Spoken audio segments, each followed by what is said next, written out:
Chers frères et sœurs, amis auditeurs, bonjour. Aujourd'hui, le vendredi le 23 décembre, le thème de la rhapsodie des réalités est une plus grande sagesse. Une plus grande sagesse. L'écriture du jour est 1 Roi chapitre 4 du verset 29 au verset 31. 1 Roi chapitre 4 du verset 29 au verset 31 nous dit: Dieu donna à Salomon de la sagesse, une très grande intelligence et des connaissances multipliées comme le sable qui est au bord de la mer. La sagesse de Salomon surpassait la sagesse de tous les fils de l'Orient et de toute la sagesse des Égyptiens. Il était plus sage qu'aucun homme. Le pasteur Christ nous dit ceci: un jour, le Seigneur me parlait et il m'a dit combien la sagesse divine que nous avons en Christ est bien plus grande et plus excellente que celle que Salomon avait. J'ai été surprise et j'ai dit: Seigneur, Salomon était l'homme le plus sage qui ait jamais vécu.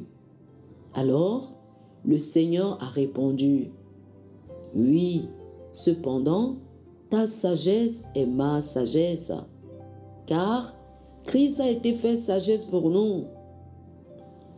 Puissance de Dieu et sagesse de Dieu pour ceux qui sont appelés tant juifs que grecs.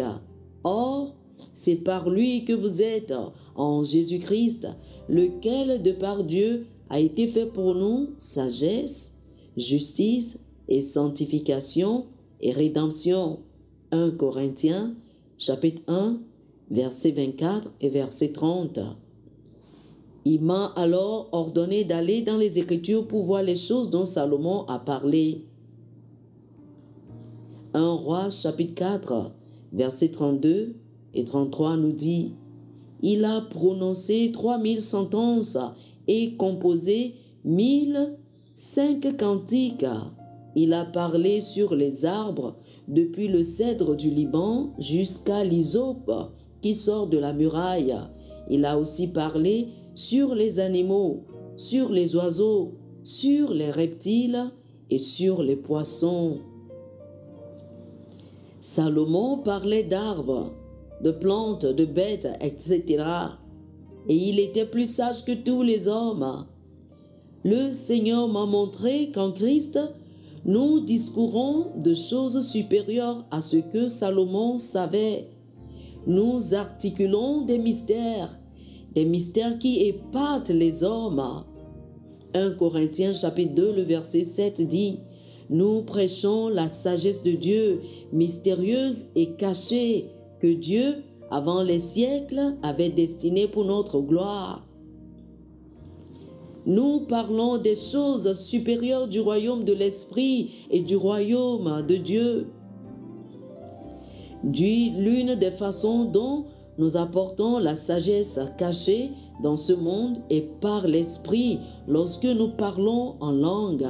La Bible dit: en effet, celui qui parle en langue ne parle pas aux hommes, mais à Dieu, car personne ne le comprend, et c'est en esprit qu'il dit des mystères. 1 Corinthiens chapitre 14, le verset 2. Par le Saint-Esprit, nous déclarons des mystères, puis par le don d'interprétation, nous savons ce que sont ces mystères. Quand vous priez en d'autres langues et que l'interprétation commence à vous parvenir, parfois vous trouverez que vous avez articulé une écriture ou l'explication de quelque chose en esprit ou dans la parole. Ce sont des mystères. La prochaine fois que vous priez en langue, soyez en alerte dans votre esprit parce que la sagesse parle à travers vous. Si vous continuez dans la prière, l'interprétation viendra à vous. Sinon, demandez et recevez le don de l'interprétation des langues. Oh, alléluia, alléluia. Chers amis, faites cette prière avec moi. La sagesse, la justice, l'amour et la grâce de Dieu sont à l'œuvre en moi à l'instant même. me faisant connaître et avoir une vision plus profonde et plus complète des mystères et des secrets du royaume. Les yeux de ma compréhension sont illuminés par les réalités et les vérités de l'Évangile. Oh, alléluia, alléluia.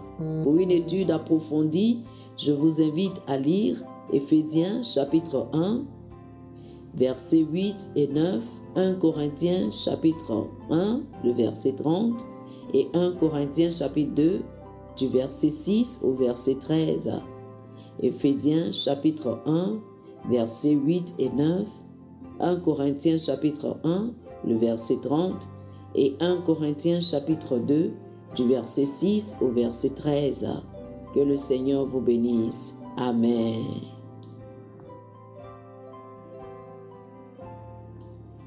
Chers amis auditeurs, nous espérons que vous avez été bénis par ce dévotionnel. Nous vous invitons à faire de Jésus-Christ le Seigneur de votre vie. Si vous voulez recevoir le Seigneur Jésus comme le Seigneur et le Maître de votre vie, faites cette prière avec moi. Dites ceci après moi, s'il vous plaît. Ô Seigneur Dieu, je crois de tout mon cœur en Jésus-Christ, Fils du Dieu vivant. Je crois qu'il est mort pour moi et Dieu l'a ressuscité des morts. Je crois qu'il est vivant aujourd'hui. Je confesse de ma bouche que Jésus-Christ est le Seigneur de ma vie à partir d'aujourd'hui. Par lui et en son nom, j'ai la vie éternelle. Je suis né de nouveau. Merci Seigneur d'avoir sauvé mon âme. Je suis désormais un enfant de Dieu. Alléluia. Félicitations, vous êtes désormais un enfant de Dieu. Pour recevoir plus d'informations sur comment vous pouvez grandir en tant que chrétien et pour avoir une copie physique et une copie électronique de la Rhapsodie des réalités, appelez-nous sur le plus 228 91 74 69 79 plus 228 91 74 69 79. Que le Seigneur vous bénisse abondamment. Amen.